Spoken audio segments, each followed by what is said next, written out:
அதனால்தான் விழுப்புரத்திலே அதிலும் குறிப்பாக ஜூலை மாதம் 20ஆம் நாள் இன்று இதை நடத்தி கொண்டிருக்கின்றோம். காரணம், நம்முடைய இனமான காவலர், சமூக நீதி போராளி மருத்துவர் ஐயா அவர்கள் 45 ஆண்டுகளுக்கு முன்பு பொது வாழ்க்கையில் ஈடுபட்டு சிதறி கிடந்த வன்னியர் அமைப்புகள் எல்லாம் ஒன்று திரட்டி 1980 ஜூலை 20ஆம் நாள் இன்று வன்னியர் சங்கத்தை நிறுவி மிகப்பெரிய ஒரு மாநாட்டை நடத்தினார் மருத்துவர் ஐயா அவர்கள். அந்த மாநாட்டினுடைய தீர்மானம் வன்னியர்களுக்கு 20 விழுக்காடு இடஒதுக்கீடு, அதே நிலையில் இருக்கின்ற பட்டியலின மக்களுக்கு 2 விழுக்காடு கூடுதலாக இடஒதுக்கீடு, வன்னியர்கள் போன்று இருக்கின்ற மற்ற சமூகங்களுக்கு அவரவர் மக்கள் தொகைக்கு ஏற்ப இடப்பங்கீடு என்று 45 ஆண்டுகளுக்கு முன்பு மருத்துவர் ஐயா அவர்கள் மாநாட்டை நடத்தி தீர்மானத்தை போட்டார். நினைத்து பாருங்கள், 45 ஆண்டு காலமாக நம்முடைய கோரிக்கை இவர்களால் நிறைவேற்ற முடியவில்லை. 45 ஆண்டு காலம்.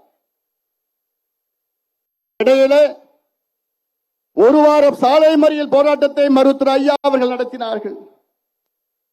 அதில் முதல் நாள் 21 தியாகிகள் நாம் இழந்தோம். அந்த 21 தியாகிகளில் 15 தியாகிகள் இந்த மண்ணை சார்ந்தவர்கள். இந்த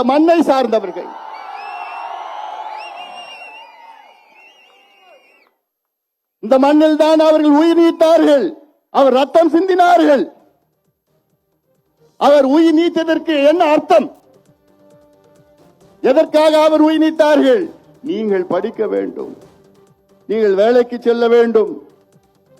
கல் உடைச்சிட்டு இருக்கிறோம், கஞ்சி கூட குடிச்சிட்டு இருக்கிறோம், ரோடு போட்டுட்டு இருக்கிறோம், கொத்தனார் வேலை பண்ணிட்டு இருக்கிறோம். ஏன் நாங்கெல்லாம் படிக்க கூடாதா?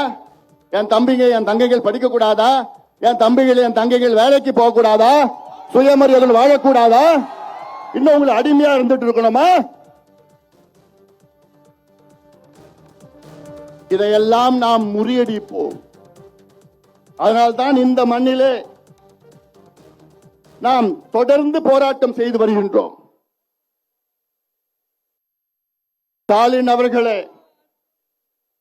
உடனடியாக வன்னியர்களுக்கு தனியாக இடஒதுக்கீடை வழங்குங்கள் என்ற சட்டத்தை கொண்டு வாருங்கள்.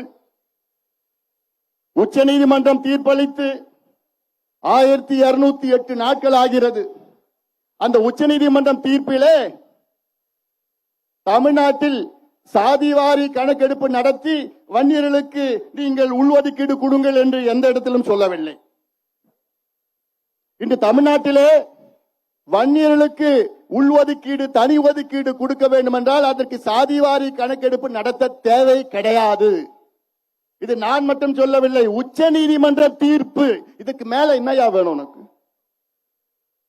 உச்ச நீதிமன்ற தீர்ப்பிற்கு மேல உங்களுக்கு என்ன வேணும்? உச்ச நீதிமன்றம் தெளிவாக சொல்லி இருக்கிறது. என்ன? ஒரு சாதிக்கு தனியாக ஒதுக்கீடு செய்யலாம். அடுத்தது, தமிழ்நாடு அரசுக்கு வன்னியர்களுக்கு ஒதுக்கீடு கொடுக்க எல்லா அதிகாரம் இருக்கிறது என்று உச்சநீதிமன்ற தீர்ப்பில் இருக்கிறது.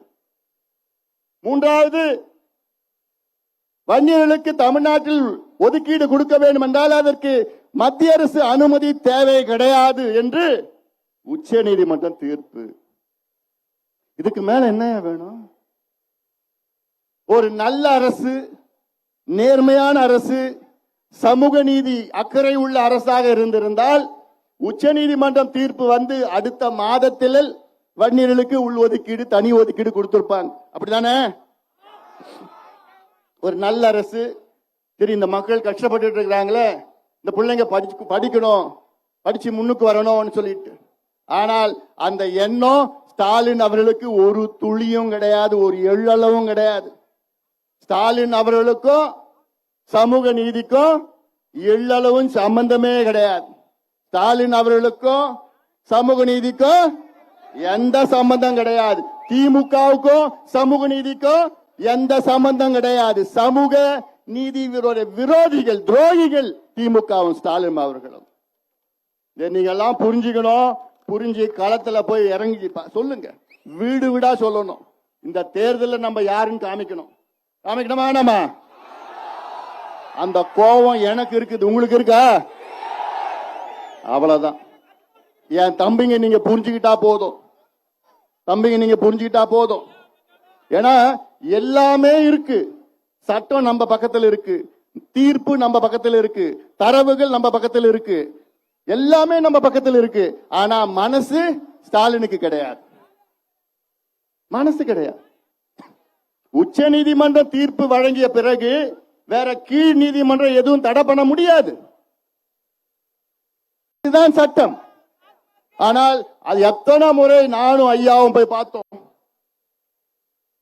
எத்தனை முறை பார்த்தோம், எத்தனை முறை பேசணும். ஒவ்வொரு முறையும் நிச்சயமா நான் செய்கிறேன், நிச்சயமா நான் செய்கிறேன். பொய்ய சொன்ன ஸ்டாலின் அவர்களே, இந்த தேர்தலை நாங்க பார்த்துட்டு போறோம், பார்க்க தான் போறோம். நம்ம நாங்க என்னையா கேட்டோம்? இந்த பிள்ளைங்களுக்கு படிப்பு கேட்டையா, வேலை கேட்ட, அவ்வளவையா? அது உன்னுடைய கடமை தானையா? சட்டத்தில் இடம் இல்ல, அதுக்கு கணக்கெடுப்பு நடத்தணும். என்ன கணக்கெடுப்பு நடத்தணும்? யாரை ஏமாத்துறீங்க? அந்த கணக்கெடுப்பு நடத்துவதற்கு உங்களுக்கு அதிகாரம் கிடையாதா? ரெண்டு விஷயம் நீங்க புரிஞ்சுக்கணும். ஒன்னு, உச்ச நீதிமன்றம் தீர்ப்புல எங்கேயுமே வன்னியர்களுக்கு இடஒதுக்கீடு வழங்க கணக்கெடுப்பு நடத்தணும்னு எங்கேயுமே சொல்லல. தரவுகளை சேகரித்து நியாயப்படுத்தி கொடுங்கள் தான் சொல்லியிருக்கிறாங்க. இரண்டாவது, கணக்கெடுப்பு நடத்த எங்கேயுமே தடை கொடுக்கல. ஸ்டாலின் அவர்களுக்கு முழு அதிகாரம் இருக்கு.